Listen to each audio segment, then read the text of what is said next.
These two twins just split up for the first time ever in their lives. Jalen Knox, betting on himself at the only program willing to give him a shot, was coming back for his sophomore year as the official RB1 for the Sam Houston Bearcats. And Marcus Knox, the nation's next defensive superstar, coming off one of the most dominant freshman seasons we've ever seen at the linebacker position. But after briefly dipping his toe into the transfer portal, it turned into an all-out frenzy. One family name, two completely different paths. What's up guys, Silver here, back with another video. Thank you for all the love on episode 1, and if you're enjoying the story so far, hit that like button and please consider subscribing. Go ahead and lock in because this season is where everything starts to change. Marcus knew the truth, even though he didn't want to say it out loud. He was too good for the Big 12. He wanted a bigger stage, tougher competition, and most of all, a championship. And that's when he got a call, a program that promised him everything he thought he was ready for. So Marcus packed his bags and headed to Tuscaloosa to join the Crimson Tide. Marcus entered his sophomore year rated an 83 overall, fully convinced he was the missing piece for Alabama. And honestly, if you watched his first practice, it was hard to argue. Analysts were already circling Bama as early national title favorites. The roster was loaded and the expectations were sky high. And now week 1 had arrived. As Marcus took the field, something surprised even him. There were no nerves, no jitters. He was just ready to get to work. But that calm feeling didn't last long. Early in the game, Marcus could feel the stakes were different. West Virginia was supposed to be a warm-up. Instead, on the very first drive, the Mountaineers completed a pass over the middle, slip a tackle, and they were gone for a long touchdown. But Marcus jogs off the field shrugging it off, telling himself it was fine, just a lucky break. Then on the next series, he gets his chance to rush the QB, except he gets put in the dirt by the guard. Marcus pops right up and tells himself he slipped, so no big deal, right? But the cracks were already beginning to show. West Virginia starts picking on the secondary, chunk play after chunk play, and even Marcus, the guy brought in to change everything, was struggling to make an impact. And that's when it got real ugly. The Mountaineer QB pulls it on a read option, and Marcus steps up for the tackle, only to be completely rolled over on a touchdown run. Just 2 quarters into his sophomore year, and his confidence, his ego were taking a beating. Bama finally scores, and Marcus takes the field hunting redemption. There was no way that was going to be the play everyone remembered. He comes flying downhill, lines up the hit, and bounces right off. What was happening? For the first time in his life, Marcus felt out of place. At TCU, he was the man, signing autographs and taking pictures after games. But here, he was just another name on a locker. And when the boos started raining down, he felt unworthy of the name on his jersey. On the sideline, he quietly prayed to himself. Just give him one good play, one hit to turn things around. And in the third quarter, he got it. West Virginia dialed up a short pass that Marcus read like a book. He blasted the receiver, knocking the ball loose, and Bama takes the lead on a scoop and score. And finally, a sigh of relief for Marcus.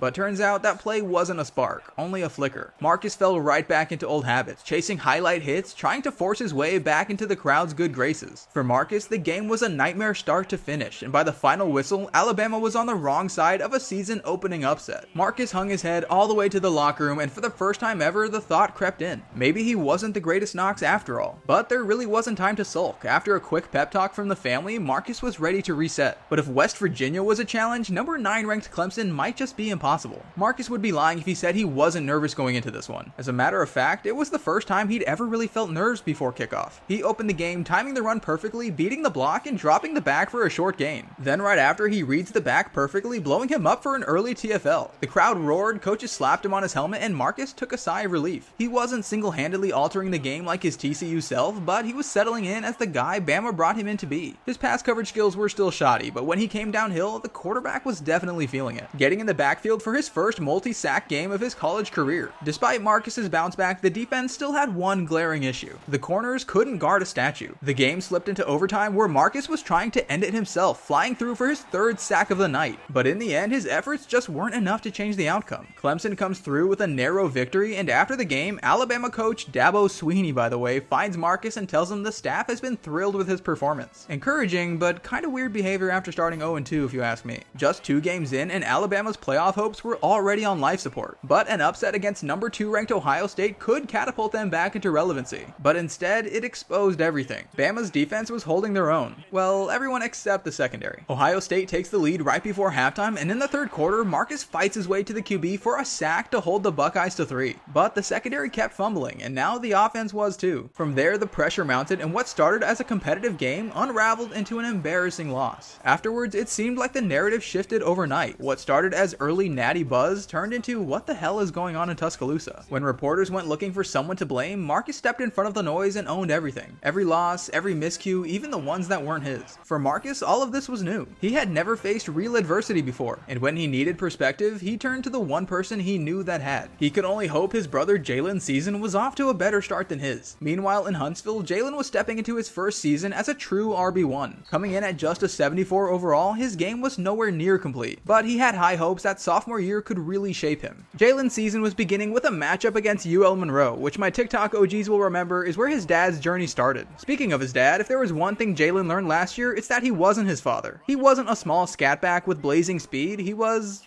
well, Jalen. So he ditched dad's old number and for the first time ever leaned fully into what he really was, a bruiser. In his sophomore debut, Jalen was unrecognizable. The offseason work he put in with Marcus and their dad was showing. And sure, sometimes it still looked like he was running in a dream, but once he picked up steam, he wasn't going down easy. Before long, Jalen had eclipsed 100 yards on the ground but was still hunting for more. And that's when he slipped through defenders and outran the secondary on his way to the end zone. Jalen was single-handedly elevating the Bearcat offense. He felt like there wasn't anything he couldn't do. Okay, maybe except hurdle. Sam Houston crushed UL Monroe, and for the first time ever, Jalen genuinely felt worthy of the name on his back. After a monster sophomore debut, Jalen was riding high and searching for a repeat performance in week 2. Colorado State wasn't giving up the same home run plays, but that was fine. Jalen was built for long grinding games like this. While the Ram defense was getting gas, Jalen was finding energy with every hit. The once stiff defense was breaking down, and Jalen was finding more and more with every play. Down by 4 with a minute to go, the Bearcats were content to ride the hot hand all the way down the field. On 2nd and goal with under a minute left, Jalen would punch in the go-ahead score to cap off another wild performance. Bearcats moved to 2-0 as Jalen was quickly climbing the national rushing charts. But after a monster start to his season, he couldn't help but feel bad seeing Marcus so down. And when the two caught up, Jalen downplayed his success, saying it was nowhere near the competition that Marcus was up against. But Marcus was proud to see his brother shining and encouraged him to enjoy every minute of it. Jalen was feeling on top of the world until he traveled to Fort Worth. TCU hadn't forgotten about Marcus's transfer, and they made sure Jalen paid for it, with extra attention, late hits, and stuffing the run. The Horned Frogs were making Jalen's life miserable, so coach got creative trying to scheme up ways to get their playmaker the ball, and by pure willpower, Jalen got them into the end zone. But it was only downhill from there. Once TCU figured out Jalen was the entire offense, it was pretty easy to shut him down. The Bearcats got tossed around just like everyone expected them to, leading to their first loss of the season. After the game, Marcus hit up his brother to apologize for the beating he took in his name. Jalen playfully responded with, "Maybe if you hadn't transferred, I'd have gotten the chance to run you over." The two laughed about how close they'd been to facing off, but then the laughter slowed and the thought hung in the air. Jalen versus Marcus. How would that go? Jalen knew he still had a long way to go before even thinking he could be on Marcus's level. And while he was currently making waves in college football, or at least waves in Conference USA, the talking heads on College Game Day had their doubts. He's just padding stats against bottom-feeding programs, they said. Well, if there was ever a chance to shut them up, it would be against Boise State. And early on, you could say that the Bearcat offensive line was doing all of the heavy lifting. And Jalen would even agree with you. Fast forward to the 4th quarter, Sam Houston down 4, Jalen was able to dive over the top of the goal line to give the Bearcats the lead. From there, the defense finishes the job, and Jalen prints out another great performance. And after that win, it was pretty hard not to know the name Jalen Knox. Quickly becoming the nation's worst kept secret, he even made an appearance on the Pat McAfee show. All of the glitz and glamour of being a campus celebrity was cool, but Jalen was just focused on getting back on the field. And ahead of the next outing, coach hit him up to warn him that things were gonna get pretty wet. And early on, yeah, it looked like the rain might be Jalen's kryptonite. But once he found his footing, the floodgates swung open. Just a year ago at Sam Houston, a rainy game like this would have the stadium completely empty. But Jalen's newfound status would have the student section filled. And he'd been a workhorse all year long, but in this one, it was taken to a whole new level. Throwing the ball was completely out of the question, mostly because the Bearcats quarterback was pretty awful. And that left Jalen with a whopping 34 carries by game's end. Yeah, maybe the Bearcats need to find some other way to move the ball. But for Jalen, there was no time for a victory lap, and before the soreness could set in, he sprinted back to his dorm to catch kickoff for Texas at Alabama, hoping to see Marcus finally notch that first win.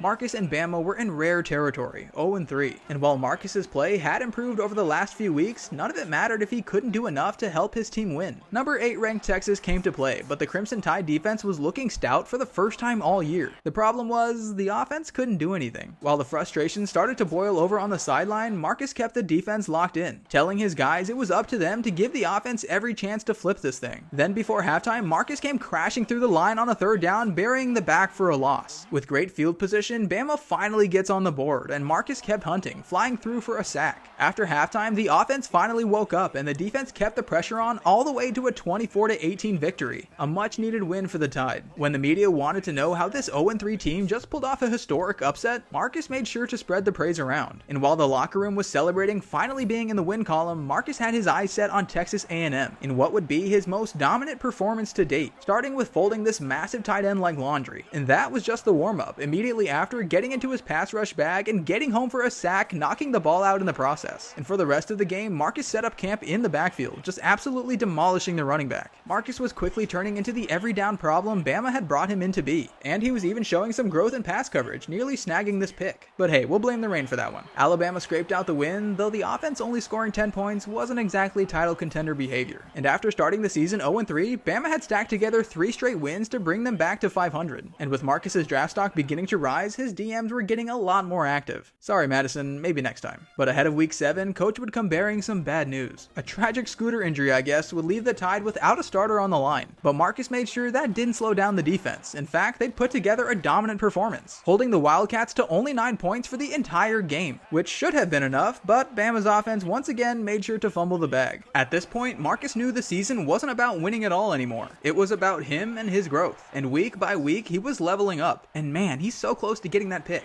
But let's be real, this team wasn't ready for a real run yet. The offense was hot and cold, and the secondary was still the weakest unit on the team. Still, every now and then, everything would click, and when that happened, with Marcus playing the best football of his life, they could steamroll literally anyone. And with only a few weeks left in the season, Marcus couldn't help but think ahead to junior year. Did he really want to hit the portal again? After all, Bama hadn't quite worked out the way he had hoped. But one thing was for certain, if he was going to stay, over the next few weeks, he needed to see one thing: offense. Against Arkansas, the Razorbacks' game plan was to erase number 44. It didn't work. Marcus was beating every block thrown at him and blowing up every run, forcing Arkansas to throw out half their playbook. By the third quarter, Bama's offense had scraped together 16 points. Not exactly dominant, but it was something. Marcus wasn't taking any chances. He was staying aggressive. With the Razorbacks on the 1-yard line, Marcus was playing off pure instinct, knifing into the backfield right off the snap for a huge tackle for loss. The game ended up getting way too close for comfort, a reminder that this team might not be ready to take the next step. But Marcus was just happy to see his offense put some points on the board. By this point in the season, Marcus wasn't just playing well, he was a legitimate problem in the SEC. Every offensive coordinator was losing sleep trying to figure out how to slow him down. The following week against number 5 ranked Ole Miss, their answer was apparently to just pray and hope for the best. Marcus opened the game by detonating a run play, a monster tackle for loss, forcing a fumble that the defense jumped on. Alabama turned it into 7, and Marcus never took his foot off the gas. To open the second half, he delivered what might be his most earth-shattering hit of the season, blowing through the line and imposing his will yet again. The Tide rode the wave all the way to a 27-14 upset. Yeah, Bama wasn't making the playoffs, but they were going to make sure you didn't either. The final week of the season had arrived, and somehow, after everything, Alabama had clawed their way back into the top 20. But Marcus wasn't satisfied. Against number 4 ranked Auburn, he took out every ounce of frustration on any back unlucky enough to carry the ball on his field. Bama was looking to end the season with one more massive upset, and Marcus was sure doing his part, flying down the line at the quarterback for a sack on third down. And then, clinging to a 1-point lead, Auburn dialed up a stretch run, not at Marcus, but away from him. 90 yards later, and the season was over. Alright, fine. Auburn, you can go to the playoffs. That loss slammed the door on Alabama's year, the team falling hopelessly short of the country's expectations. Individually, though, Marcus cleaned up, winning just about every defensive award out there. There were even whispers that if he stayed on this trajectory, a future Heisman nod wasn't out of the question. Marcus's stock was rising, while his faith in the program wasn't.